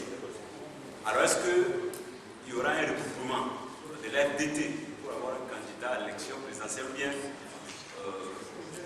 les objectifs que cette plateforme se fixe? Merci. Nous venons d'épuiser la deuxième et dernière liste. Je remets donc la parole au président de la conférence de présidents. Je vais laisser la parole à mes frères pour répondre lorsqu'ils sont directement interpellés. La question de M. Francis Mionnet. Moi, je voudrais vous demander très respectueusement d'observer avec moi que dans tous les pays du monde, dans tous les villages, dans tous les quartiers, il y a ce qu'on appelle des marginaux. Des marginaux, c'est-à-dire des hommes et des femmes qui ne font rien comme les autres, mais qui ont aussi droit à la vie. Qui ont aussi droit à la vie. Mais vous ne pouvez pas obliger la majorité des habitants d'un village à être des marginaux. Dans ce cas-là, on arrive dans un asile psychiatrique. Parce que si tous les habitants d'un village étaient des marginaux, vous êtes dans un asile psychiatrique. Nous pensons que chaque Centrafricain a le droit d'exprimer ses opinions. Par l'écrit, par le verbe, défendre ses positions, c'est ça la démocratie. Mais nous pensons également que nous avons le droit de refuser de descendre dans la boue. La personne dont vous parlez, je la connais très bien. Je la connais très bien. Cette même personne qui disait que Boganda est aux Antilles, mais sans préciser où aux Antilles, que Boganda a été enlevé, mais sans préciser par qui, que Boganda a fait ceci, que Boganda a fait cela, et qui vit, je pense, des rêves. Qui vit un certain nombre de rêves, et c'est son droit, parce que le programme voyage au monde commence toujours par des rêves. Mais nous disons ce que Maître Tiané a déjà dit. Le droit, la justice, c'est les faits. C'est les faits. Vous ne pouvez pas contrôler les faits. Si ceux qui disent qu'ils détiennent des preuves, s'ils les ont, mais nous les supplions de publier ces preuves. Vous m'entendez? Nous les supplions de présenter ces preuves. Je ne veux pas faire allusion à moi-même, mais en 2005, lorsque j'étais venu aux élections, on a dit que c'est moi qui avais amené les Banyamouné. Et ceux qui donnaient l'accusation, c'est eux-mêmes qui étaient allés chercher les Banyamouné au bord de feu. Mais comme je n'étais pas dans la position où ma voix, et j'ai même demandé aussi des débats à ces personnes-là qui l'ont refusé. Je suis allé même jusqu'à la radio de Canada, mais là, ils ne sont pas venus. Donc, je pense que nous ne sommes pas là pour faire de l'agitation ou bien pour faire de la danse du ventre. Nous parlons de sujets très, très, très sérieux et qui concernent la vie des hommes et des femmes qui sont dans ce pays-là. Donc, nous ne sommes pas dans l'état d'esprit d'aller nous offrir un spectacle. S'il a des preuves, il saisit la justice. Et nous irons devant la justice, puisque nous sommes ici. Nous sommes résidents en Centrafrique. Nous sommes des sujets de droit, comme je l'ai dit déjà. Nous ne pourrons pas... je le dis avec beaucoup de regrets, mais c'est pour passer rapidement dessus. Maître Tiané ne le dira pas, parce que je le connais, je sais qu'il ne le dira pas. Vous vous rappelez, le 17 janvier, on était au palais. On était au palais. Bozé était président. Il a convoqué toute la classe politique. Et pour nommer un premier ministre, il s'est livré à quelque chose qui a dépassé notre imagination. Il a invité un certain nombre de compatriotes qui sont venus s'offrir à un spectacle lamentable. Nonobstant même leur âge, ces mêmes personnes-là, qui étaient convaincus, parce qu'ils étaient manipulés par Bozé, qui étaient convaincus que Bozé pouvait ne pas nommer le Premier ministre. Lorsque Tiané a été nommé Premier ministre, ces mêmes personnes se sont retrouvées dans la cour de Tiangaï pour demander à être le ministre. C'est ça la RCA. Donc il faut faire attention, y compris ceux qui demandent ce débat. Donc il faut faire attention avec CV à l'appui. Donc il faut faire attention à ce genre de spectacle. Je le dis sous ma responsabilité, même s'il n'est pas d'accord avec moi, parce que lui, il ne le dira pas. Mais c'est moi qui le dis. Il faut faire attention, parce qu'il y a un proverbe chez moi qui dit que lorsque vous êtes la mère d'un voleur, et que vous arrivez dans un bois à la même vous ne faites pas le midi là. Parce que quand vous faites ça, les gens disent, ça c'est la maman du voleur. Donc, les gens qui crient le plus là, ce ne sont pas forcément ceux qui vont nous sortir de cette situation. Et l'intelligence que nous pouvons avoir, ayons l'humilité de réaliser aussi que d'autres peuvent avoir cette intelligence, ou une partie de cette intelligence. Les autres questions se posent maintenant, je ne reviendrai pas là-dessus. En tant que président de l'AFDT, je dois quand même répondre à cette question. M. Sénapaï, l'AFDT est une plateforme politique. Comme son nom l'indique, Alliance des forces démocratiques pour la transition. Nous pensons que la transition, c'est une situation malheureuse, déception, sensible, difficile, mais qui doit déboucher sur une marche normale. Et qu'en tant que force politique, nous devons appuyer le processus. Appuyer le processus, ce n'est pas forcément être dans le gouvernement. Nous ne sommes pas au gouvernement, nous ne sommes pas communistes, nous ne sommes pas au gouvernement. Mais nous appuyons la transition, c'est-à-dire tout ce qui peut concourir à la stabilisation et à la sortie de crise, sans beaucoup de casse humaine, dans la paix, l'unité et la réconciliation. L'unité, surtout, comme vous l'avez dit, et la réconciliation, nous travaillons pour cela. Nous sommes des partis politiques. Nous sommes libres, mais unis. Aujourd'hui, nous n'avons pas ouvert le chapitre des élections parce que nous pensons que la préoccupation essentielle, c'est de concourir à la paix. Si demain, l'AFDT dit que notre candidat c'est choqué, ils seront tous venus choquer. Si demain, l'AFDT dit que chaque parti va aux élections tout seul et on verra après, mais on le fera. Ce sera de commun un accord entre nous. Mais ce n'est pas la question principale. Pourquoi nous sommes venus? Ce n'est pas pour les élections. Nous sommes venus d'abord pour aider à ce qui est dans la paix dans notre pays. Nous sommes 4 millions et demi de Centrafricains, nous comprenons très bien qu'il y aura 4 millions et demi de présidents. Mais s'il y a l'insécurité dans notre pays, nous tous nous en souffrons. Nous tous nous en souffrons. Donc notre objectif, c'est la paix. Par rapport au problème du kilomètre 5, moi je vais vous dire une chose, et ça, je pense que c'est une opinion que je partage également avec les autres partis membres de l'AFDT. Vous savez, il n'y a pas de bon diable. Peut-être que je fais référence à mon passé chrétien, passé césariste. Il n'y a pas de bon diable. Le diable a été chassé du paradis par Dieu. Parce que le diable ne respecte rien. Et il n'y a pas de bon diable. Il n'y a pas de bonne milice. Il n'y a pas de bon assassin. Il n'y a pas de bon criminel. Celui qui tue fait du mal et supprime la vie de quelqu'un d'autre. C'est pour ça que vous avez vu, de façon constante, nous le ferons au principe. Le principe, c'est la résolution 21-27. La résolution 21-27, autant que nous comprenons le français et le droit, dit clairement qu'il faut désarmer les milices. Donc c'est valable pour toutes les milices. Il n'y a pas de bonne milice, il n'y a pas de mauvaise milice. Il n'y a pas de tueur et il y a de sauveur. C'est faux. Tant que nous restons dans cette dichotomie, en cherchant à justifier l'injustifiable, nous ne sortirons pas de l'auberge. Parce qu'on ne peut pas, d'un côté, se plaindre des risques de la partition de notre pays, et d'un côté, ne pas descendre jusqu'aux racines. Et le racine du mal, c'est la détention d'armes par des illégaux qui créent des sentiments d'insécurité ou d'insécurité du coup. Donc il faut aller aux solutions. Il faut aller sans biaiser, sans parti pris, sans tourner autour du bout. Il faut aller droit aux solutions. La solution, c'est que tout le monde doit être désarmé.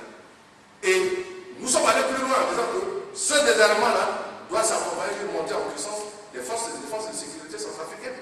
Parce que jusqu'à preuve du contraire, même si la mission des Nations Unies dure 20 ans ici, nous peut-être nous ne verrons pas sa fin, mais nos enfants verront la fin. Et en ce moment-là, il faut qu'on protège leur pays. Et il faut qu'ils se donnent les moyens de protéger leur pays. Et il vaut mieux que ça commence aujourd'hui. C'est ça l'idée que nous avons. Mais nous ne sommes pas là pour une chapelle ou pour relayer des propagandes, pour opposer tel à tel, ou préférer tel à tel. Non, les diables sont des diables et les diables sont en enfer, les états à leur endroit. Je passe la parole à Maître parce qu'il y a des questions personnelles. Je pense qu'il ne reste plus que deux questions de M. Anima de Patriote qui disait qu'il faut trouver des solutions de sécurité, des problèmes de partition. Est-ce que les politiques agissent en termes de propositions? Je crois que c'est ce que nous sommes en train de faire. Quand vous citez notre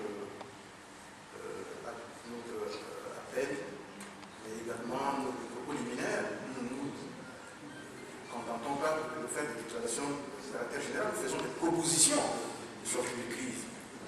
Donc, quand nous disons par exemple que la question de sécurité relève de la résolution 2127 du Conseil de sécurité en termes de désarmement, et lorsqu'on parle du déploiement, de l'équipement des forces de défense et de sécurité, du DDR, etc., ça, ce sont des propositions critiques que nous faisons, non seulement vis-à-vis des institutions de la transition, mais également vis-à-vis de la communauté internationale. Et nous nous adressons également à la population. C'est ça la mission des partis politiques. C'est aussi la mission, c'est comme d'abord ça a été au niveau des partis politiques. La société civile aussi a son rôle à jouer dans la situation qui peut vivre en Centrafrique. Pour finir, vous avez posé la question de savoir est-ce qu'arrivé à un moment de ma conscience, je n'avais pas envisagé de démissionner face à la barbarie de Sénégal. Je vais vous renvoyer la question. En quoi la démission aurait mis un terme à la barbarie de Sénégal? C'est-à-dire que le jour où Tiangaï aura démissionné de son poste de Premier ministre et que c'est fini, il n'y aura plus de barbarie de Sénégal en Centrafrique. Alors, moi je voudrais vous dire une chose. J'ai entendu lors de ce qui s'est passé à Djamena, où on disait que le secrétaire général de la CAC prenait acte de la démission de Dioto Dia et du Premier ministre Tiangaï. Moi, je n'étais pas démissionné à Djamena. Je n'ai pas démissionné à Djamena. Je suis revenu à Bambi, c'est le 14 janvier, c'est-à-dire 4 jours après que j'ai envoyé ma démission au président intérimaire. Au président du CND, chef d'État intérimaire de la transition. Première observation. Deuxième observation, j'entendais dire Tiangaï, le ministre de Dioto Dia. Je n'ai jamais été le ministre de Dioto Dia. Je n'ai pas été le premier ministre de Dioto Dia, ni de Bozizé. J'étais le premier ministre du gouvernement d'Union nationale de transition, qui avait été choisi au sein de l'opposition démocratique. Donc à ce titre-là, je n'étais ni un premier ministre nommé discrétionnairement par le chef d'État. C'est-à-dire que ce n'est pas Bozizé qui m'a nommé discrétionnairement. J'ai été nommé sur la base d'un accord politique, sur la base du combat que nous avons mené dans notre plateforme. Donc je n'étais pas le premier ministre de Bozizé et je n'étais pas le premier ministre de Dioto Dia. Ça, il faudrait que les choses soient claires. Donc je ne suis pas là pour démissionner. Et puis pour leur faire plaisir, ou bien pour, au contraire, leur laisser la possibilité de faire ce qu'ils veulent. Deuxième chose que je voulais vous dire, vous savez, ce n'est pas un poste de Premier ministre qui m'intéresse. En 1996, je parle ici sous le contrôle des personnes qui sont encore vivantes, j'ai décliné un poste de Premier ministre quand Patassi m'avait proposé le poste de Premier ministre. J'ai décliné. Donc ce n'est pas à titre personnel que j'ai accepté d'être Premier ministre.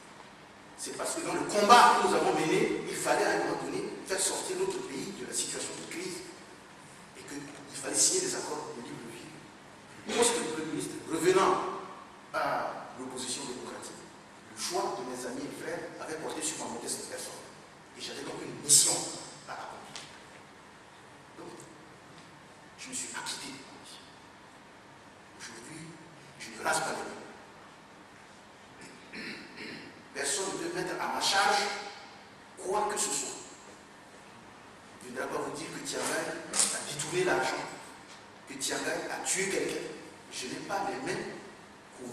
puissant du peuple centrafricain. Sinon, je ne serais pas là avant midi aujourd'hui. Donc, je pense que chacun de nous doit assumer politiquement ses actes, mais également pénalement les crimes s'il en a commis. Moi, je pense que si j'avais commis un crime, mais il suffit simplement, puisque les enquêteurs de la CPI sont aujourd'hui abandonnés, il suffit d'aller les voir pour leur dire voilà, tiens, je n'ai pas été associé de près ou de loin aux crimes commis par la CPI. Et pour en revenir toujours à cette question, lisez toutes les. Parce que quand on dit que nous, on était les complices du Sénégal, vous connaissez très bien le type de rapport qu'il y avait entre le chef de l'État et moi. Au point que, dans toutes les résolutions du Conseil de sécurité, on demande au chef de l'État et au Premier ministre de faire des efforts pour s'entendre. Alors si moi j'étais leur complice, on ne serait pas à mésentendre tout le temps. Donc, je pense que lorsque vous êtes envoyé dans un gouvernement, en tant que chef de gouvernement par une plateforme, je ne suis pas allé au gouvernement à titre personnel et je vous dis que je n'ai pas été nommé du tout personnel, discrétionnairement, ni par Bozizé, ni par Radio Côté. Ce sont mes amis de ma plateforme qui m'ont envoyé en tant que chef. Et si je dois démissionner, c'est à eux que je devrais m'adresser. Parce qu'il y avait eu beaucoup de situations de crise. Je me suis adressé à eux. Ils m'ont dit qu'il est hors de question de partir. Donc, je pense qu'il faudrait qu'il n'y ait pas d'amalgame. Il n'y ait pas d'amalgame, parce que la responsabilité que j'assumais là-bas, je l'ai assumée et que je suis parti avec le sentiment de devoir accomplir et la conscience tranquille. Voilà ce que je peux dire sur ce que j'ai pu accomplir. Oui, je voulais ajouter à ces réponses intéressantes deux choses. J'ai noté, j'espère que je me suis trompé, j'ai noté que le journal de Bangui a parlé d'un copinage que l'ancienne opposition démocratique aurait eu avec la CDK, l'ex-CDK.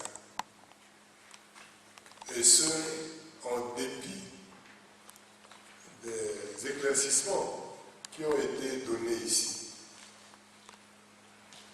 Je pense que notre pays est dans une situation dramatique.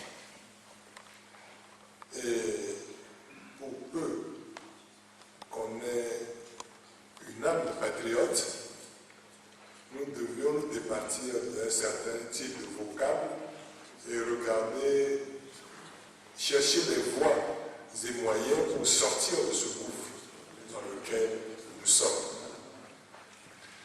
Et je dis ça à la question de M. Yariba de Patriote. Il y a une réponse qui lui a été donnée. Et je voulais renvoyer la question sous la forme suivante. Est-ce que la presse centrafricaine ne se sent pas aussi responsable de ce qui se passe, de ce regain de violence? Parce que, comme le Premier ministre Changai a dit, à N'Djamena, la solution trouvée, c'était de demander la démission et du président de Toudia et du Premier ministre. Ça aurait été la solution pour une sortie de crise. Aujourd'hui, la crise perdure. Qu'est-ce que la presse en pense? Aujourd'hui, sans le citer, les anti-Dalaka ont remplacé les CDK dans l'ouest du pays, dans la partie ouest du pays. La partie est du pays continue à être contrôlée par les CDK. Qu'on le veuille ou non, il y a une prémisse, il y a une sorte de prémisse de partition du pays. Et ce que nous disons, c'est qu'il faut à tout prix éviter cela. Nous avons fait des propositions dans ce sens. Mais ce n'est pas l'AFDP en tant que groupement de partis politiques qui peut mettre cela en œuvre, puisque nous soutenons la transition, nous espérons que les autorités de la transition pourraient mettre cette proposition en œuvre pour nous éviter la partition du pays. Mais quand le patriote nous dit, bon, le moins certainement, la dénomination convient dans la situation actuelle, nous dit qu'est-ce que nous faisons concrètement. Peut-être que nous ne faisons pas ce qu'il aurait souhaité, mais nous faisons un certain nombre de choses, notamment la conférence de presse d'aujourd'hui. Mais qu'est-ce que la presse, si la presse ne se focalise pas sur les questions de copinage, qu'est-ce que concrètement la presse qui participe à la formation de l'opinion, qu'est-ce que la presse fait concrètement pour aider le pays à sortir de ce gouffre? Sa question, à mon avis, lui permet de lui renvoyer la question parce que nous avons tous des responsabilités. Nous sommes des citoyens de ce pays. C'est nous qui avons créé les conditions pour qu'on tombe dans le gouffre. Qu'est-ce que nous pouvons faire, chacun, individuellement et ensuite collectivement, pour que nous sortions de ce gouffre? Voilà ce que je voulais dire pour terminer pour cette série de questions. Il revient donc le droit au président de la conférence. Non, pardon, excusez-moi, le Premier ministre aimerait dire quelque chose. Je m'excuse de vouloir encore faire un pas en arrière pour répondre à un certain nombre de questions. Parce qu'en tant que journaliste, il me semble qu'il serait loisible que vous alliez au-delà des simples affirmations et que vous meniez des investigations pour aller au fond des choses. Parce que parler de copinage, c'est pour ça que je vous dis, je n'ai pas envie de parler de moi-même. Mais il y a des faits. Je vous dis, le substrat du travail d'un journaliste, ce sont les faits. Si ce n'est pas les faits, alors là, vous êtes dans un domaine de fantasme, et dans ce moment-là, vous ne donnez pas l'information à votre lecteur. Je vais vous donner simplement quelques éléments. Vous étiez bien ici à Bangui. Vous étiez convoqué au mois de septembre au palais, avec toutes les forces vives de la nation. C'était le jour où le chef de l'État a pris la décision de dissoudre la CDK, de créer une soi-disant un comité de crise pour crise alimentaire ou sécuritaire. Et puis de dire qu'à partir de maintenant, la personne ne doit plus voyager. Mais en tant que journaliste, vous devez savoir pourquoi cette mesure a été prise. Puisque vous parlez de copinage, vous savez très bien que cette mesure a été prise contre moi, en tant que chef de gouvernement, qui devrait aller au Conseil, à l'Assemblée générale des Nations Unies à New York, pour parler de la situation du pays. Est-ce que c'est ça là, le copinage? Vous avez lu mon discours à l'Assemblée générale des Nations Unies, le 26 septembre 2013, où j'ai dit que la situation est très grave. Chaque jour qui passe, ce sont des larmes, c'est le flot de sang qui coule dans mon pays. C'est aujourd'hui qu'il faut agir, demain il sera trop tard. Et la communauté internationale ne pourra plus, face à l'histoire, s'exonérer de ses responsabilités politiques et morales. Aujourd'hui, les faits me donnent raison.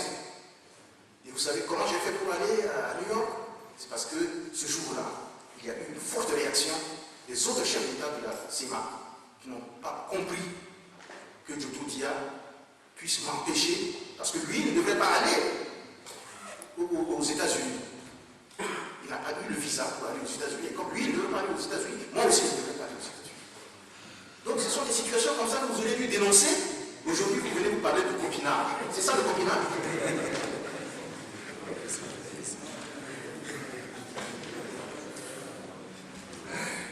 Le 3 décembre, j'étais en train de présider une cérémonie au centre protestant pour la jeunesse. Et le chef de l'État m'appelle, il me dit, ah, on a tué des gens, des peuples là, à Boali, les enfants sont là, ils sont à la Serde, il faut venir rapidement. Je dis, mais monsieur le Président, si les enfants sont, s'il y a des blessés, etc., le lieu où on doit les emmener, c'est pas la Serde, c'est à l'hôpital. Il dit, non, il faut venir voir. Et j'arrive. Je tombe dans un guet-apens le 3 décembre. Vous aurez dû apprendre que j'ai été assassiné le 3 décembre. Vous êtes au courant ou vous n'êtes pas au courant? Puisque les films vidéo circulent à Bangui. Quand je suis arrivé, c'est tous les généraux du Sénégal qui étaient là, qui me menaçaient de mort. Vous avez vu les films vidéo, vous n'avez pas vu. Vous avez vu? On m'a même dit que puisque vous allez partir au sommet France-Afrique, parce que ce jour-là, le soir, je devais prendre le vol de Air France pour aller au sommet France-Afrique, que si c'est un handicap, un handicap qui est encore là. Là, elle a chrétien, ils sont, Camilla, génocide là, la génocide là, commencé à aussi. Il va terrer les autres. Vous avez suivi, vous n'avez pas suivi. Et c'est ça que vous appelez le copinage. Le 5 décembre, quand il y a eu des attaques, ma maison a été pillée par qui? Saccagée par qui? C'est pas par la Sénégal, vous le savez ou vous ne savez pas. Mes véhicules ont été emportés et utilisés par qui? Les généraux qui assurent la sécurité du chef de l'État. Vous avez mené des enquêtes là-dessus. Mes gardes du corps ont été assassinés. Vous le savez ou vous ne savez pas. Je peux vous montrer, même une photo sur mon téléphone, le fils du général Mazi, qui a échappé à la mort. Il y a les photos. Il a dû être exfiltré de l'RC. Et c'est ça que vous appelez le copinage. Quand quelqu'un souffert comme ça, allez chez moi à la maison, vous allez voir dans quel état se trouve ma maison aujourd'hui. Et vous appelez ça le copinage avec la Sénégal. Je n'ai pas voulu en parler pourquoi? Parce que je dis qu'il y en a qui ont souffert plus que moi. Et je préfère défendre les autres, ne pas parler de moi. Voilà pourquoi, par décence, je n'ai pas voulu parler de ma situation. Et de grâce, arrêtez de parler de copinage avec la Sénégal. Je vous remercie. Merci, Monsieur le Premier ministre. Je pense que les réponses ont été exhaustives. Comme je suis un démocrate convaincu, je vais demander à mes deux frères qui représentent l'ASD et l'MCD. C'est M. Ngouma. Voilà. Tu n'as pas fait la présentation. Alors, j'ai pris l'occasion pour présenter. Alors, c'est M. Vénus Ngouma, qui est le président du mouvement citoyen Pata. Voilà. De l'autre côté, il y a le professeur Sioké, qui est le président de RDC. Je crois que vous le connaissez. Premier vice-président. Premier vice-président du RDC. Quand tu veux faire le président, tu peux non. Je propose que Après Ziguélé, qui est le président de la conférence des présidents de l'Alliance des forces démocratiques pour la transition. Vous le connaissez? Il y a Maître Tangaï. Vous le connaissez? Non. D'accord. Il y a Maître Nicolas Tangaï, qui est le président de la CRPS. Et il y a Mme Gazia Modo, qui est la première vice-présidente de l'Alliance pour la solidarité et le développement. ASD. Donc, la présentation est faite. Voilà. Président, il vous reste ce monde de... Non, je suis un démocrate. Est-ce que vous avez quelque chose à ajouter, vous et ma soeur de l'ASD? Parce que vous n'avez pas parlé, il faut que vous dites quelque chose. Simplement, si vous avez quelque chose à dire. Je vous remercie. La présentation étant faite, je suis M. Venant Le Jougouma, président du mouvement citoyen Patara. C'est un nouveau parti politique qui a vu le jour dans le pays. Je crois qu'avec la presse, nous allons avoir des amples connaissances dans les jours à venir. Et certainement, vous allez vous poser des questions pour savoir pourquoi je suis avec la FDP. Bon, tout simplement parce que je suis issu du sérail de l'ex-opposition démocratique. Et c'est pourquoi aujourd'hui, je me suis adhéré à l'AFDT. De toutes les façons, on en débattra. Parce que, vous savez, on parlera, on échangera, on partagera. Et je pense qu'avec l'AFDT, on continue. Je vous remercie. C'est moi qui vous remercie. Camarade, j'allais dire camarade, allié. Voilà, allié de l'AFD, Madame Gazia Modo. Je suis Madame Goto Gazia Modo. Je suis dans l'UFVR, ça fait longtemps qu'on a cheminé ensemble. Et comme j'ai voulu rester là, et je suis là aujourd'hui pour représenter mon président qui est en mission, qui est parti se faire soigner. Donc, j'exhorte tous les partis politiques réunis ici aujourd'hui de s'unir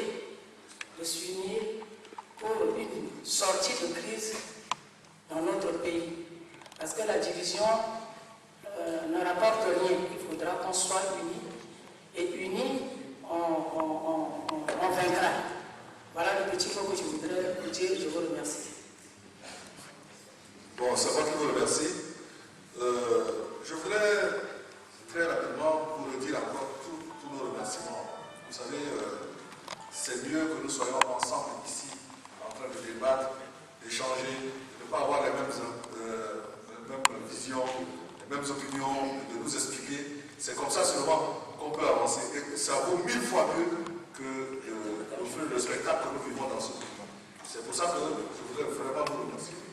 Je voudrais vous dire également, comme à la suite du professeur Sioké, il faut faire votre cet adage Kennedy qui disait que les Américains devaient plus se demander qu'est-ce qu'ils doivent faire pour les États-Unis, pour les se demander ce que les États-Unis peuvent faire pour eux. Et la presse centrafricaine doit se demander qu'est-ce que nous pouvons faire pour la paix plutôt que ce que le pays peut faire, ou les gouvernants, ceux qui sont au pouvoir, etc., peuvent faire pour amener la paix dans un pays. Il n'y a pas d'un camp de ceux qui doivent avoir le résultat et de l'autre, ceux qui doivent observer et critiquer. Nous sommes tous ensemble, nous sommes co-responsables de cette situation. Je voudrais profiter de l'occasion également pour dire que l'observation que nous faisons par rapport à la presse n'est pas une observation de critique, mais c'est une contribution à un nouveau départ. Moi qui vous parle par rapport, vous aurez remarqué que depuis que la Sénégal est là, il ne se passe pas une semaine sans que les articles les plus fantasques soient écrits sur moi. Et le dernier disait même que quand Dieudonné était là, j'étais nommé conseiller officiel de Dieudonné par un décret muet. Mais il n'a pas mis le décret muet là dans le document. Et vous avez observé que je le reproche. Ce n'est pas par mépris. Non, parce que je me dis tout simplement que c'est comme on dit chez nous, lorsque une femme perd son mari, elle perd également la raison. Nous avons perdu ce qui est le plus cher dans un pays, c'est-à-dire la paix. Et ça pousse à avoir des comportements divers et variés. Il y a, et partout, que ce soit dans la presse ou partout, il y a des hommes et des femmes qui ont des comportements responsables, il y a des hommes et des femmes de bonne volonté. Et puis comme partout aussi, il y a des hommes et des femmes qui ne sont pas forcément conscients de leurs responsabilités et qui ne voient pas quelles sont les conséquences, quelles peuvent être les conséquences de leurs propos. Naturellement, dans un milieu où l'opposition est traitée de complice de Sénégal, lorsque quelqu'un écrit que Ziguilé, en fait, était un conseiller nommé par un décret muet, tout le monde dit c'est vrai. Sauf que je n'ai jamais été nommé ni par un décret, ni par quoi que ce soit, et que je n'ai jamais été conseiller de qui que ce soit. Peut-être de Nicolas Tiangaï, puisque c'est mon ami et frère, on se connaît depuis 35 ans, on discute de tout et de rien. Donc je peux lui donner des conseils, comme je l'aurais donné à Sioké, si c'était Sioké qui était devenu Premier ministre, parce que c'est nous qui avons choisi le parti pour notre pays, c'est nous qui avons pris des engagements et c'est nous qui devions assumer ces engagements-là. Et donc les hommes et les hier et que nous, avec une première bac, s'ils sont dans les responsabilités, nous avons le devoir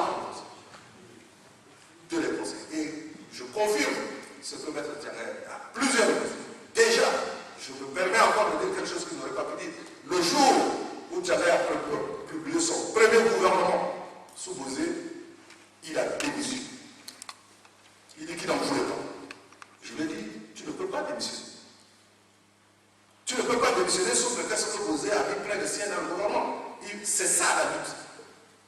La lutte politique n'est pas un dîner de gala. Mao l'a dit depuis 1949. La lutte politique, ce n'est pas un dîner de gala.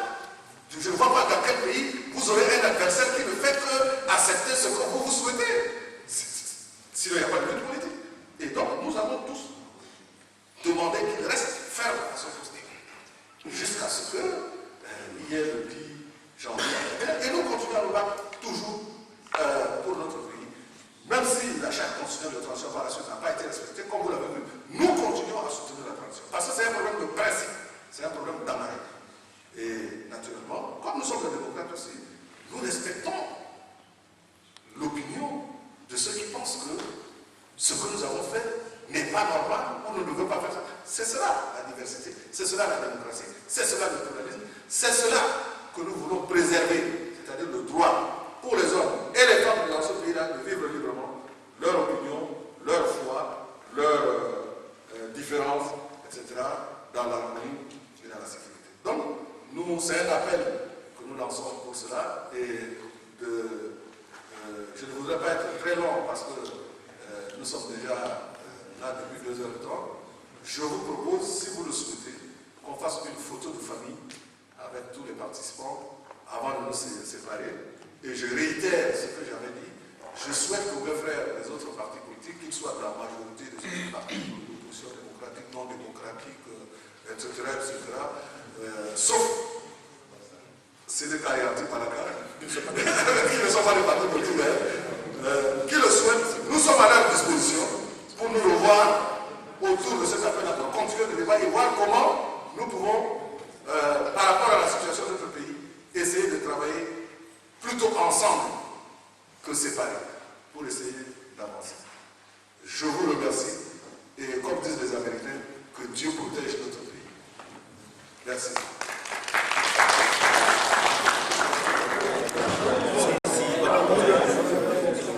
La photo.